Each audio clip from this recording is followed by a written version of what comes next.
پاک کلام میں سے ہمارے لیے آج کی تلاوت تکوین کی کتاب پہلا باب پہلی آیت سے دوسرے باب کی دوسری آیت۔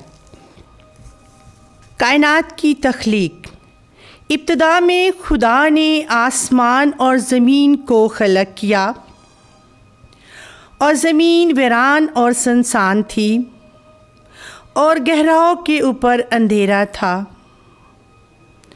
اور روح خدا پانیوں پر جنبش کرتی تھی۔ اور خدا نے کہا کہ روشنی ہو، اور روشنی ہوئی۔ اور خدا نے دیکھا کہ روشنی اچھی ہے، اور خدا نے روشنی کو تاریکی سے جدا کیا۔ اور خدا نے روشنی کو دن کہا، اور تاریکی کو رات کہا۔ پس شام ہوئی اور صبح ہوئی، یعنی پہلا دن۔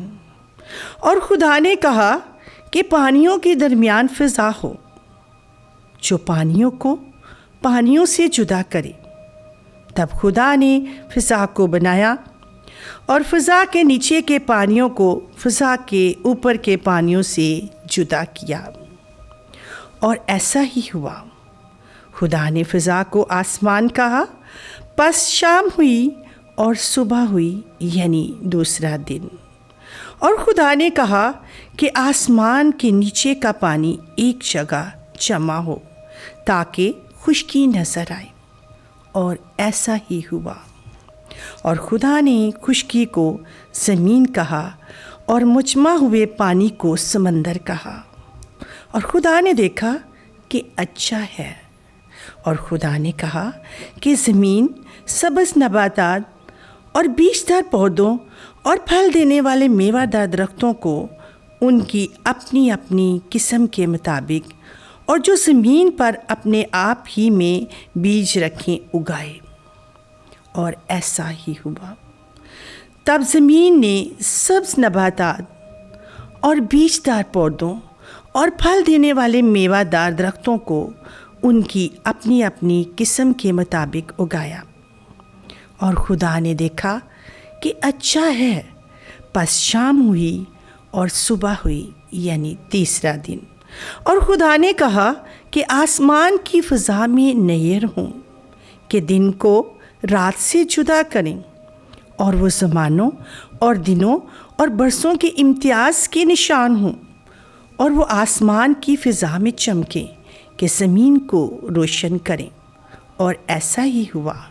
پس خدا نے دو بڑے نیر بنائے، ایک نیر اکبر جو دن پر حکومت کرے، اور ایک نیر اصغر جو رات پر حکومت کرے، اور ستارے بھی۔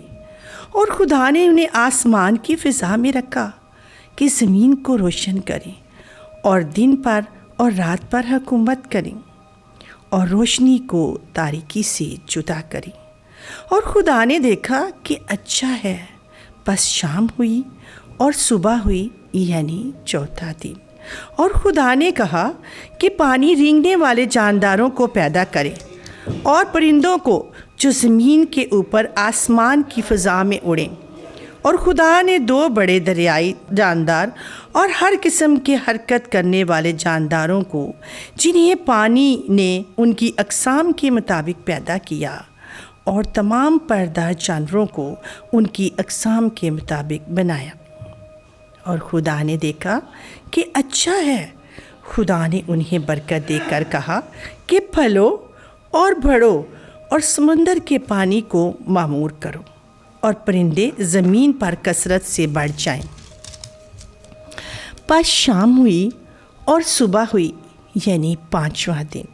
اور خدا نے کہا کہ زمین جانداروں کو ان کی اقسام کے موافق چوپاؤں، کیڑے مکوڑوں اور جنگلی جانوروں کو ان کی اقسام کے موافق پیدا کرے۔ اور ایسا ہی ہوا۔ اور خدا نے جنگلی جانوروں کو ان کی اقسام کے مطابق چوپاہوں، اور زمین پر رینگنے والے جانداروں کو ان کی اقسام کے مطابق پیدا کیا۔ اور خدا نے دیکھا کہ اچھا ہے۔ انسان کی پیدائش۔ اور خدا نے کہا کہ ہم انسان کو اپنی صورت پر اپنی مانند بنائیں،